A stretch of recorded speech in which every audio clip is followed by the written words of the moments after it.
Ashley, and today we are doing a cake. Today I decided I would cake an Origami Owl Locket cake, and if you don't know what Origami Owl is, it is a jewelry company or a jewelry brand where they sell these lockets. And in these lockets you can pick out of hundreds and hundreds of charms and kind of customize your own lockets to you. I'm not in any way sponsored or affiliated or have anything to do with Origami Owl. I do have a friend who does sell Origami Owl, which is who I made this cake for. I just really like my Origami Owl necklace, and my friend really loves it, and so I thought for her birthday I would make her an Origami Owl cake, and I thought what better than to share that with you. Hey. But I also, if you were interested in buying some Origami Owl, I can leave her link in the description below. Again, I'm not in any way affiliated with Origami Owl. I do not make any money if you purchase anything. I do not make anything at all. It has nothing to, it doesn't benefit me at all. I like to share it because I really love my Origami Owl. I'm not going to talk much about the Origami Owl right now. I'll talk a little bit more about it in the end of the video, give you a little bit more information on how to find it, and just a little bit about some of my favorite lockets because I love them. Okay, so just stay tuned to the end of the video to learn a little bit more about Origami Owl and how you can get some. Again, not sponsored. But hey, if you want to sponsor me, call me up, Origami Owl. I got you. But without further ado, because I've rambled on enough, let's get into this cake, shall we? Cake it. Let's cake it up. I'm going to start by making up my cake mix. I'm just using a box mix, but you can use a homemade mix if you want. And I'm making these in 9-inch round pans. I'm making 2 layers because we need one to be the base of the locket and one to be the face. So I'm going to level these off so they are flat, and I'm just going to use a smaller pan to kind of make a perfect circle in the middle of this and cut that piece of cake out. Now, the reason for doing this is going to be the face of our locket, and this big circle we cut out is where the charms are going to fit in the locket, so it looks like the Origami Owl necklaces.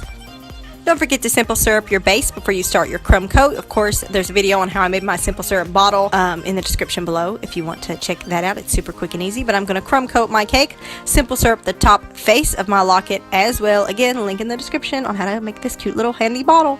And then I'm also going to crumb coat these. I'm going to put these in the fridge to chill.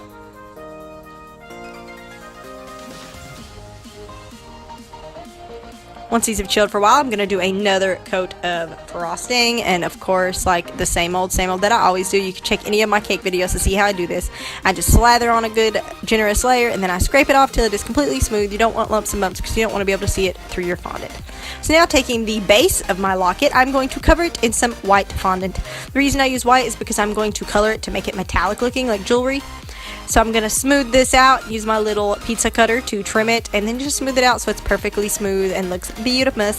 Now I'm going to again cover my face of my locket, which is the same process. I'm just going to cover it, smooth it out, trim it, smooth it, smooth it, smooth it. I'm going to cut the inside out and again smooth that around so it looks like the face of a beautiful little locket. Now I'm going to use another cake board and flip this over because I want the locket to look seamless and smooth, like it just rolls around it. So I did just roll the fondant up underneath it. So now I'm going to lay out some wax paper just to keep everything from getting all misty from my color mist spray. And I'm going to use this silver color mist spray to spray the base of my locket because this is going to be a silver necklace. And so I just done very light layers over and over, back and forth until it got completely covered. You don't want to oversaturate this. Once I've done the face and the base, I'm going to take the leftover cake from where I leveled these cakes. Oh yeah, keep your leftover cake, guys. And I'm just going to crumble this up, add a little bit of frosting, and I'm going to make some cake pops with this. And this is what we're going to make our charms with, so that way the entire cake is completely edible.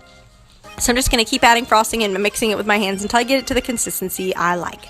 Now, using this small pan to get a good size measurement, because we know this is how big we cut the hole out for our charms to fit in, I'm just going to start shaping these charms out of this cake pop mold mixture stuff. So I'm going to make the rainbow, which I believe was part of the spring collection, but that's one of her favorite charms. I'm going to make the heart that says aunt, and I'm going to make an emoji, because I think these just are perfect little charms to describe her.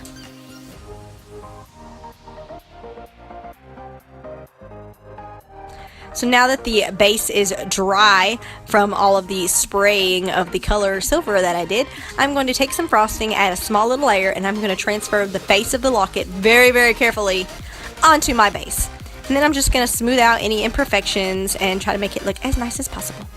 Now, using a little bit of water, I'm going to attach some fondant onto all of my charms. I'm going to use white fondant onto my heart because I'm just going to use some luster dust because I ran out of spray here. Is that what that's called? Luster dust? The little powder dust, and I'm going to paint it on to make it silver because that heart is silver, and I'm going to write Ant with an edible pen. Now using yellow fondant, I'm going to cover the little emoji and use the edible marker again to make his smile. And then I'm going to use some red fondant and cut out little hearts. I kind of was just eyeballing it. I didn't have a stencil or anything. Again with yellow fondant, because it's all kind of a matching theme, I'm going to cover the yellow rain boot. And I just love this rain boot, how it turned out. Again, smooth it out and use some white fondant dots and some water just to make it a cute little polka dotted boot. So now that these are made, I'm just going to place them strategically into my locket, which I wrote her name around it. Happy birthday, Amanda. Completely optional if you don't want to do that. I just cut those words out of fondant with cookie cutters. Place them in and boom, you have your locket. So now for the little loop that you hook your chain through, I just decided to use a Rice Krispie treat with a toothpick sticking out of each side so that way I can stick it into the cake, wrap it in fondant, spray it with the same spray or luster dust, whichever, to make it silver, attach it to the top of your locket, and you are done. This turned out to be a beautiful locket cake, which she loved, by the way. Alright guys, a little more about the Origami Owl. I just thought I'd give you a little bit of information. I have probably multiple of these lockets full of different charms. They come out with charms for seasons, and they are always the cutest things, and they're pretty inexpensive, the charms are. So you can like customize them per season, and I just really like my Origami Owl necklace. Love this one. This one's a hinge door, so it opens, and it's the little rectangular one. You'll usually mostly see circles, but I kind of wanted something different. But you can get different shapes, different colors. They sell gold, they sell silver, rose gold, they sell black. There's all different colors. I can actually show you a couple of the ones I have. But again, not affiliated in any way. I just really love these, and I just thought I would share them with you since I'm making an Origami Owl cake. So that way you kind of understand what it is, because a lot of people don't really know what Origami Owl is. But it is a locket necklace where you put personalized charms in it. Completely on another note, I just hauled a bunch of new Origami Owl stuff because I love Origami Owl. And this is their suicide. This is one of their newer lockets. It is a suicide prevention locket. It says, "You matter like a lot." This is a fairy tale Beauty and the Beast themed. It's got the teapot and a clock. It's got the rose in the terrarium, and it's got a little yellow rose, and of course just some yellow gems and stones and stuff to make it pretty and colorful. This one is probably one of my favorites, and this is my carnival themed because I love the color scheme. You see, it's a black locket, and it's got a bunch of different colored jewels in it, and I've got in it a little lollipop and a little like snow cone cotton candy. I think it's cotton candy, but I always want to call it snow cone for some reason. And a little balloon animal dog that's pink. They also have that new Halloween collection out right now that just came out, and they're so cute. I'll insert some clips here of what they are. Of course, here's some of my favorite charms just of all time. Of course, the dumbbell and the peacock, which are in my locket. And then they have a couple of emoji ones. Here's an emoji one, the little poop one, and a cell phone, and you know, like a carousel. There's tons of different themes. I'm not trying to sell you on anything. I just thought before I upload an Origami Owl cake video, I should at least tell you what Origami Owl is in case you don't know, because I love Origami Owl and I'm obsessed. This one, of course, is my favorite. This one and the carnival one. And this light is so harsh you can't see anything. And I wear this all the time. You literally probably see these in a lot of my videos. But yeah, so that's just what Origami Owl is. Again, if you are interested in Origami Owl, I'll leave a link down below to my friend's website where she sells it. Again, I don't sell it. I don't do nothing to do with it except for buy it a lot. I'm like her #1 customer because I love it.